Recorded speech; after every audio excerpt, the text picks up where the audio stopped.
What's up guys, welcome back to the channel. Have you ever wondered how to get super smooth footage without spending hundreds and hundreds of dollars on all those fancy stabilizers and gimbals and everything that's out there? Well, today we're going to be looking at the Yelangu S60T stabilizer and how this little $50 piece of equipment is going to let you get some buttery smooth shots. So without further ado, let's get right into it. Alright, so I'm going to be using my phone to show you guys how to do this, just so that I can show you the whole process of setting it up. So the first thing you're going to want to do is make sure that your camera is set up exactly how you want it to be, because even removing the memory card from this will change the balance. So I'm going to put my ND filter on here, I've got my step-up rings on here. We're going to take the quick release plate that came with the stabilizer, make sure everything is straight, and we're going to tighten it down. So now we have our quick release plate on the camera. We're going to take our stabilizer, and we're just going to slide that in there. Then you're going to want to take this knob here and screw it forward to tighten it up. Okay, so now that we have our camera mounted, let's go over balancing. So I'm going to unbalance this and we'll start from scratch. So the first thing that you're going to want to do is set your drop time.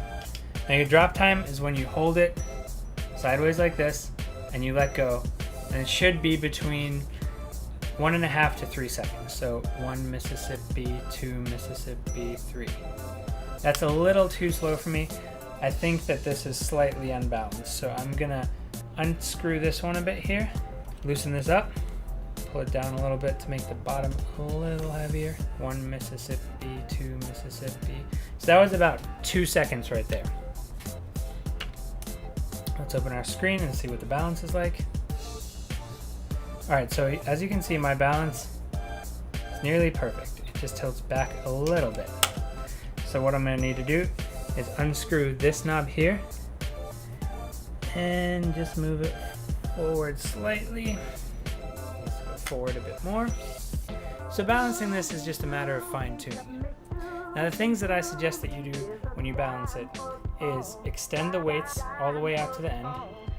Either shorten this to its shortest point, which is going to make the top a lot heavier, or pull it down if you have a heavier setup on the top, so this is a bit longer, and that way it evens it out. You want to get your drop time, like I said, to between, I'd say 2 and 3 seconds, and that will let you get some really smooth footage. Alright, so now the forward tilt is pretty good. We're going to want to adjust the sideways tilt. So how you do that is this little lever here. We loosen this up, and you can move the camera from side to side. I think that should be good, so I'll tighten that back up. And now it's perfectly straight. So you can now move it around back and forth, up and down, and it will stay upright. And that means that you've properly balanced your Steadicam. So let me just quickly go over that again.